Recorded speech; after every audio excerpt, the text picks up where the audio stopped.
Wel, wedi bod yn mynd I ddarllen I Catalonia niferoedd o weithiau erbyn hyn, rhyw hanner dwsin o weithiau. Ac mi nes I gwrdd â y bardd a'r cyfieithydd nath gyfieithu'r gyfrol gyfan nôl yn 1995, ond wnaethon ni ddim cadw mewn gysylltiad fel y cyfryw.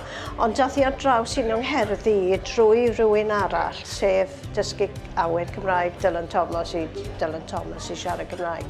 Ac mi roedd person dangosodd y gerdd iddi wedi dotio at y gerdd a nath hi wedyn gyfieithu fe a phenderfynu cadw I fynd. A cyn bo hir o gyda ni gyfrol ac tua'r un pryd oedd yr ymgyrch am annibyniaeth yn Catalonia yn digwydd.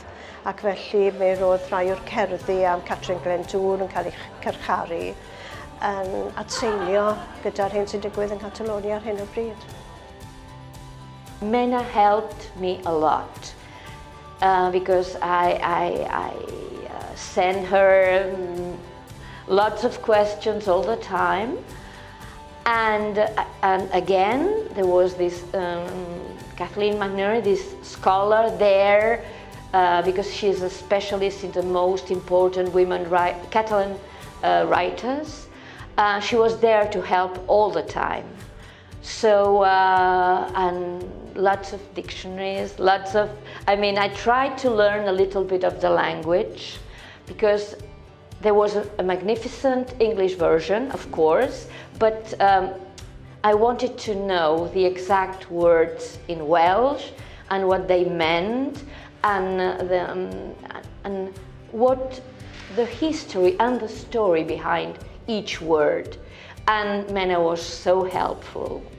She gives us wings. She says, okay, go for it. And for a translator, for a poet, it is very important to have wings when you translate another poet. If words ever stop fascinating me, I take their shells off, then unwind the bushel of revolts inscribed in each line.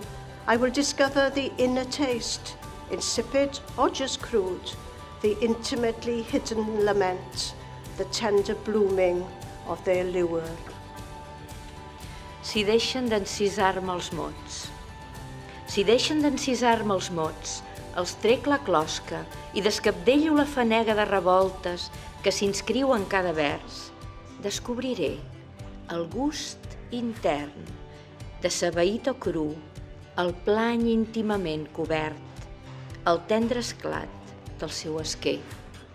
Wel, mae'n wych cael eich cyfieithu gan bobl sydd yn feirdd ac sydd â brwdfrydedd am y peth, achos does na ddim, dyw e ddim yn proffidiol, ond mae pobl yn ei wneud am ei bod nhw am rannu rhywbeth o'n diwylliad ni i'w diwylliad nhw, neu'n gweld rhyw gysylltiadau.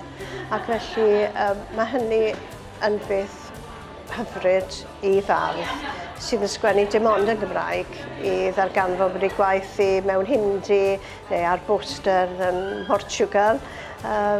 Mae'r peth yn dangos mai byd bach yw'n byd ni yn y bôn ac gyda barddoniaeth mewn llai fyth.